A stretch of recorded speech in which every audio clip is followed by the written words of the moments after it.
Assalamualaikum warahmatullahi wabarakatuh, dan salam sejahtera untuk kita semua. Sobat Floris, kali ini kita membahas masalah ikan mas koki ryukin.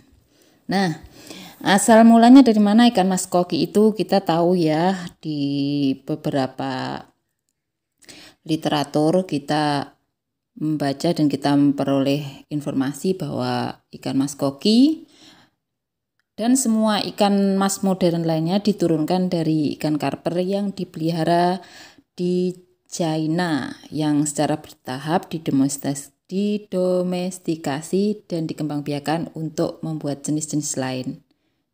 Dalam perjalanannya, ikan mas koki ryukin dikembangkan di Jepang pada akhir tahun 1700-an dan awal 1800-an dari indukan ikan mas fantail yang diimpor dari China.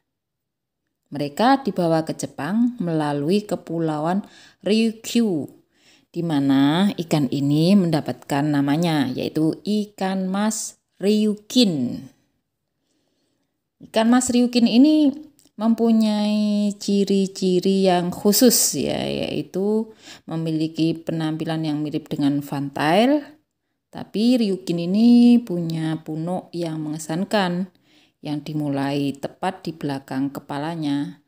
Seperti fantail, mas koki jenis ini memiliki sirip ekor terbelah yang cukup panjang dan pada ryukin mengalir secara standar, tetapi bisa hampir 2 kali lebih panjang dari tubuhnya pada varietas yang berbeda. Ryukin ini mempunyai tampilan yang pendek dan gemuk, tetapi dengan tubuh yang sangat dalam, punggung yang tinggi. Ryukin itu biasa sering disebut sebagai punuk punggung ya, karena punggungnya itu yang melengkung, yang menggunung seperti lingkaran. Spesimen ryukin terbaik memiliki punuk punggung yang menonjol ya, yang saya sebutkan tadi itu melengkungnya itu seperti lingkaran, atau yang biasa dikatakan yang kualitas bagus itu seperti koin. Tetapi ikan mas koki ryukin ini memang jauh lebih kalem dari beberapa ikan mas yang lainnya. Mengenai warna dan variasi ikan mas koki ryukin ini, awalnya itu cuma berwarna merah seperti yang di video ini, berwarna merah. Tetapi sekarang ikan mas koki ryukin ini dapat ditemukan dalam berbagai warna, yaitu bisa mencakup warnanya ada yang biru, hitam, putih, coklat, kaliko, 2 warna, 3 warna, semuanya sangat bervariasi karena keberhasilan dalam pengembangbiakan ikan mas ryukin. Ikan mas koki ryukin standarnya memiliki ekor yang relatif pendek, tetapi memang ada juga yang dapat kita temukan varietas ekor yang panjang ya, yang kita kenal sebagai ryukin berekor pita, yaitu fringle tail atau ribbon tail gitu biasa disebut. Lebih lanjut kita akan membahas tentang ukuran ikan mas koki ryukin. Rata-rata ikan mas koki ryukin ini ukurannya bisa mencapai sekitar 15 cm, bahkan bisa sampai 25 cm. Tetapi ukuran sebesar itu biasanya memiliki tempat hidup yang lebih luas dan terawat dengan baik biar mencapai ukuran yang maksimal. Sedangkan harapan hidup ikan mas koki ryukin itu jauh lebih lama dari perkiraan kebanyakan orang ya. Kalau ikan hias itu berumur pendek, tapi ini beda untuk ikan mas koki ryukin ini. Memang kalau dirawat dengan benar, dirawat dengan baik, yaitu kualitas airnya baik, pakannya baik, tercukupi semua gizinya, seekor ikan ryukin itu bisa hidup selama setidaknya 10 hingga 10 tahun. Tetapi tidak pernah ada laporan mereka bisa hidup mencapai usia 20 tahun ya. Ini sesuai dengan referensi yang literatur atau referensi yang kita dapat, tetapi memang kalau di para pembudidaya di Indonesia mungkin ada, tetapi biasanya umur yang anakan, umur dewasa, atau mungkin umur berapa tahun sudah laku terjual. Akhirnya khusus untuk yang memang mengetahui seperti ini tuh kita ngambil sesuai dengan literatur yang ada. Cuma saya sendiri belum pernah melihat sendiri sampai seumur 15 tahun atau lebih ya. Ini kita ngambil dari literatur aja. Untuk ikan mas koki ryukin ini memang merupakan ikan mas koki yang tangguh. Jadi mereka itu mudah dipelihara. Yang penting syarat-syarat hidupnya, kualitasnya airnya, pakannya bagus ya. Karena bentuk tubuh mereka itu bulat, terus gerakannya ya nggak selincah ikan mas yang lainnya, lincah, tapi memang karena bentuk tubuhnya yang gendut, bulat, dan mempunyai gelembung renang, sehingga itu masalah penyakit memang rentan ya. Ada pencegahannya dalam pemberian pakan. Ya, perawatannya ikan mas koki itu memiliki ada kebutuhan khusus ya. Tetapi harus berhati-hati dalam masalah pakan, yaitu tadi yang berhubungan dengan penyakit gelembung renang. Beberapa ahli memang percaya menjaga level nitrat di bawah 20 ppm dapat menghindari masalah gelembung renang ya. Ini untuk referensi aja, semacam pengetahuan kita, karena terukur ya. Ini pendapat para ahli yang sudah mengukur kandungan nitrat di ambang batasnya yaitu 20 ppm.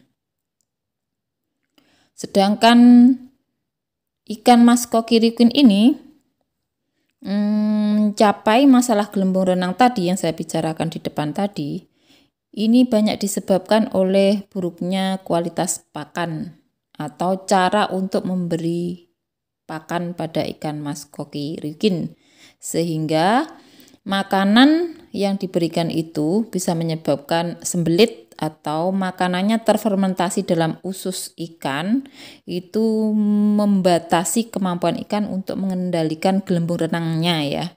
Akibatnya ikan ryukin ini, ikan mas koki ryukin ini berenang melayang di atas permukaan atau bergerak lebih rendah di bawah air. Bahkan mereka itu dapat berenang terbalik karena memang tidak seimbang gelembung renangnya. Karena bentuk tubuh ryukin yang tidak biasa dengan punuk besar, bahkan lebih mungkin ya untuk perutnya itu membalik ke atas, kepalanya ada di bawah karena ketidakseimbangan gelembung renang. Nah, untuk mencegahnya yaitu dengan memperhatikan jenis makanan, takaran pakan, frekuensi pemberian pakannya juga harus diperhatikan ya. Jadi hindari memberikan makanan ryukin seperti pakan serpeh atau pelet yang mengapung ya. Bisa mengapung, tetapi harus ada perlakuannya ya. Itu agar ikan mas koki ryukin itu tidak menghirup udara terlalu banyak dari permukaan saat dia makan. Yaitu jika memberi pakan pelet, itu peletnya pelet tenggelam aja. Tetapi kalau kita memberi pelet yang mengapung, peletnya itu kita rendam terlebih dahulu sehingga pakannya itu sudah mengembang di luar ya, tidak mengembang di dalam perut ikannya, sehingga sistem pencernaan ikan tidak terganggu dan tidak terjadi penyumbatan atau sembelit pada pencernaan ikan mas koki ryukin yang kita pelihara. Pemberian pakan itu juga harus kita perhatikan ya. Sebaiknya jumlahnya kecil, tetapi sering. Memberi makan itu sering.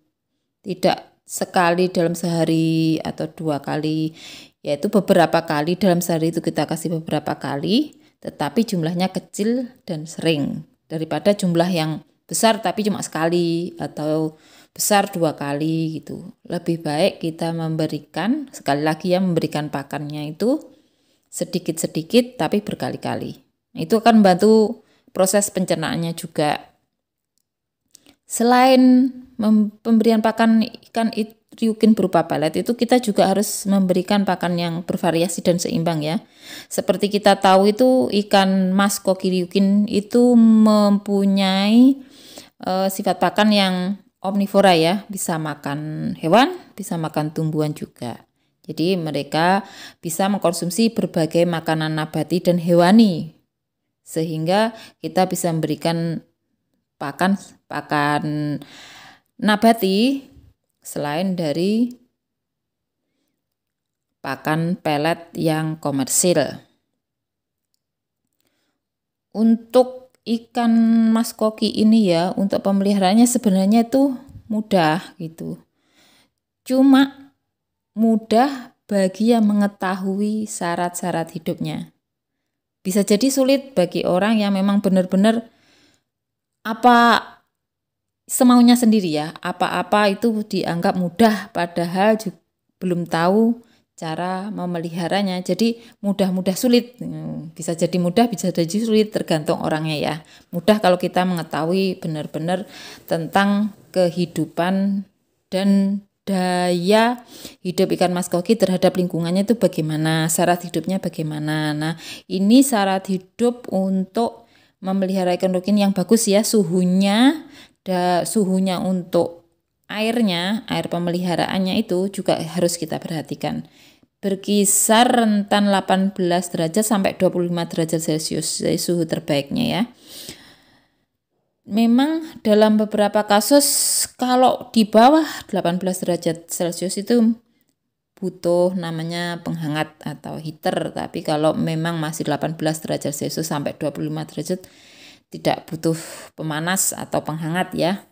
Karena ikan ryukin ini memang sebenarnya kuat dalam mentolerir suhu yang rendah seperti di outdoor atau penurunan suhu karena suhu yang turun secara tajam, itu memang bisa mempengaruhi kehidupan ya, bisa berakibat fatal bagi kehidupan ikan mas koki ryukin ini.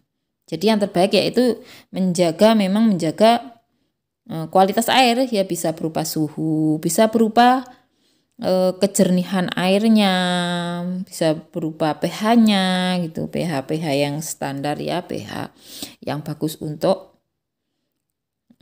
hidupnya ikan mas koki ryukin ya, sekitar 7-6-7, jangan ekstrim untuk pH-nya juga ya, di bawah sekali yang terlalu air yang asam juga itu kurang bagus ya untuk ikan mas koki ryukin.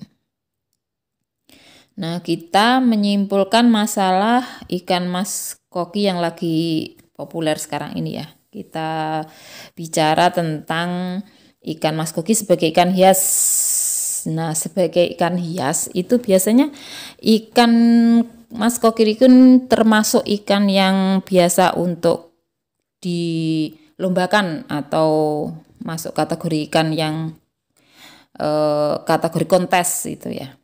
Ciri-cirinya yang bisa masuk kategori kontes itu ada beberapa ciri-ciri khusus ya. Memang kalau kita memelihara walaupun itu dari satu indukan, jadi anakan 1.000, 2.000 atau 10.000 dari indukan yang sama, hasilnya memang berbeda-beda. Mulai dari warna, bentuk tubuh, kelengkapan fisiknya itu biasanya memang ada yang sempurna, ada yang cacat, ada yang kualitas bagus, ada yang kualitasnya biasa. Bahkan ada yang kualitasnya memang sudah harus dibuang karena tubuhnya tidak memenuhi standar ya, misalnya cacat fisik kayak gitu. Nah, untuk pemeliharaannya yang memang disiapkan untuk ikan kontes itu harus memenuhi beberapa ciri-ciri yang harus ada pada ikan mas kokiryukin ya. Yang pertama itu yang perlu kita tahu morfologinya, bentuk tubuhnya itu gimana ya? Bentuk tubuhnya itu yang pertama. Itu punuknya atau punggungnya itu melengkung. Yang saya katakan di depan tadi, melengkung seperti koin atau lingkaran. Jadi melengkung, benar-benar melengkung seperti lingkaran. Kalau dilihat dari samping saat dia berenang, itu sirip punggungnya itu harus berdiri tegak, 90 derajat ya. Berdiri tegak, tidak serong 45 derajat, 30 derajat, atau mungkin bengkok. Itu sudah tidak masuk kategori kontes. Jadi harus lurus 90 derajat, tegak lurus dan sempurna bentuknya. Sampai ke belakang mendekati pangkal ekor. Itu sirip punggung. Sirip analnya, sirip dadanya ada 2 ya. Sirip dadanya harus ada 2, itu sudah pakem.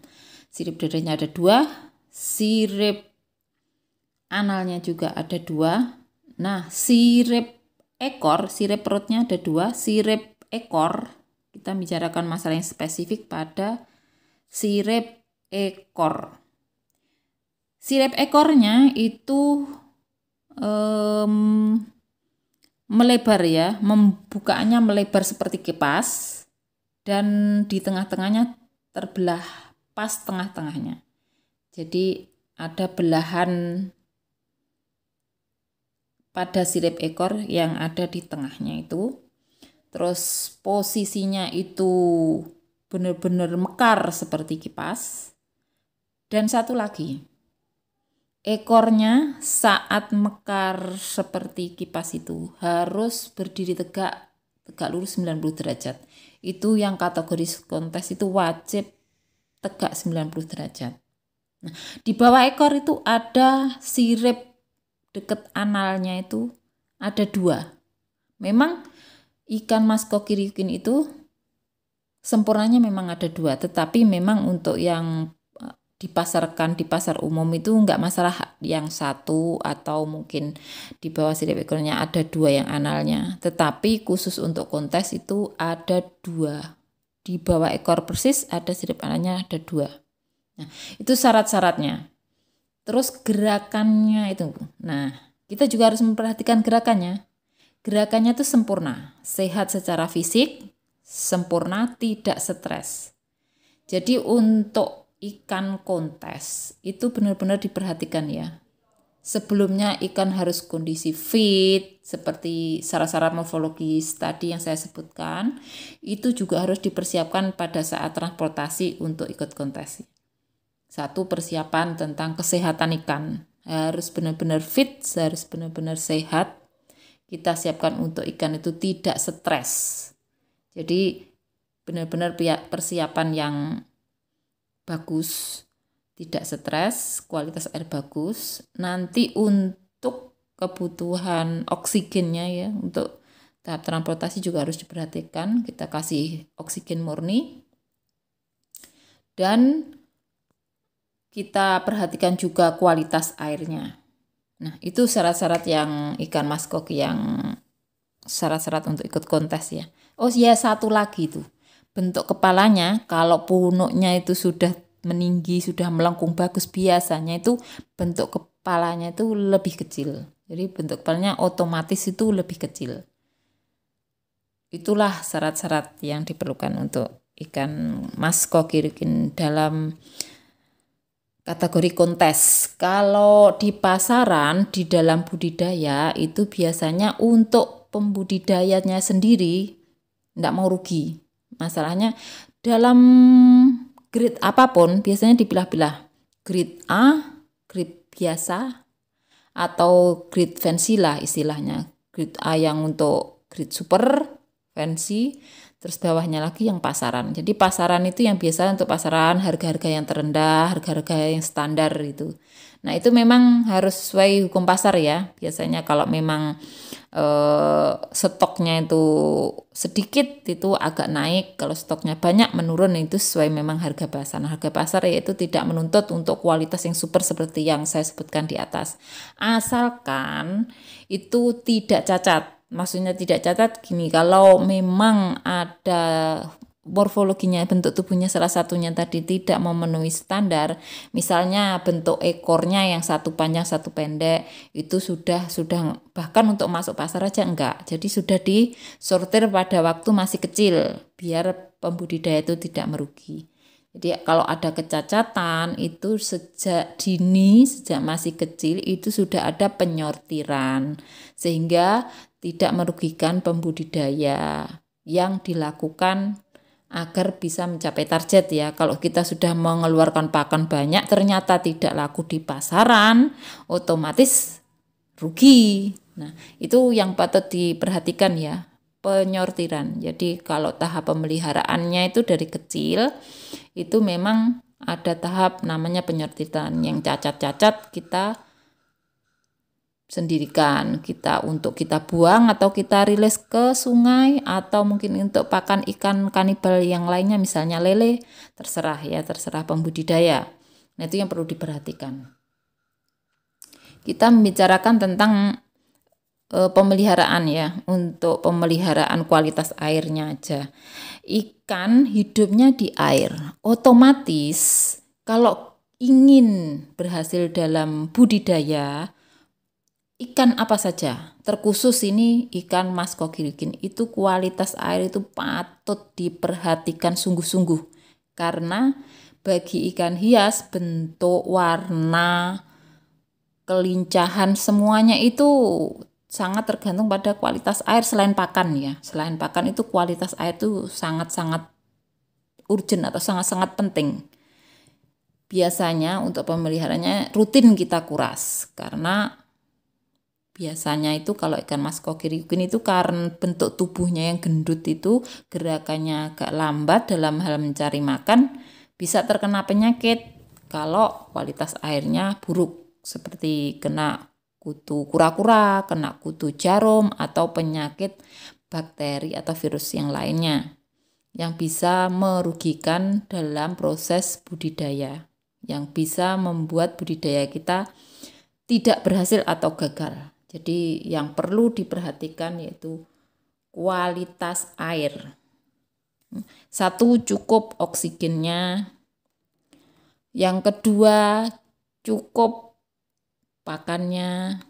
Dalam hal pemberian pakan ya, kalau untuk air itu memang lebih menyukai air yang bening, air yang bersih, air yang pH-nya juga bagus, suhunya bagus gitu. Jadi kalau untuk penanganan saat hujan, karena kalau hujan itu suhunya berubah, pH-nya berubah, dan kualitas air yang lainnya juga berubah. Itu biasanya dilakukan pengurasan, walaupun sebelum waktunya. Yang rutin seminggu sekali, ada yang 10 hari sekali, tergantung airnya itu kualitasnya masih bagus atau enggak. Tapi kalau terjadi penurunan kualitas yang mendadak seperti hujan atau cuaca panas sekali, ekstrim dan lain sebagainya, sebaiknya seringkali dikuras total. Ya tidak seperti ikan yang lainnya maksud saya. Kalau ikan yang lainnya bisa disedot airnya, bisa digerojok. Kalau ikan mas kokirikin sebaiknya dikuras total, ganti air baru, ganti air yang fresh, itu ikan dijamin lebih sehat. Nah, untuk pakannya juga harus diperhatikan ya. Untuk pakannya itu seperti yang saya sebutkan tadi, pakannya cukup karbohidratnya, cukup proteinnya, dan untuk pemberian pakannya itu sering, tidak terlalu banyak. Kalau bisa diberi pakan yang tenggelam, silahkan. Kalau punyanya pakan pelet yang apung, sebaiknya direndam dulu. Itu akan lebih aman. Itulah informasi mengenai ikan mas kokirikin. Mudah-mudahan bermanfaat untuk kita semua. Wassalamualaikum warahmatullahi wabarakatuh. Salam sejahtera, sukses, dan sukses.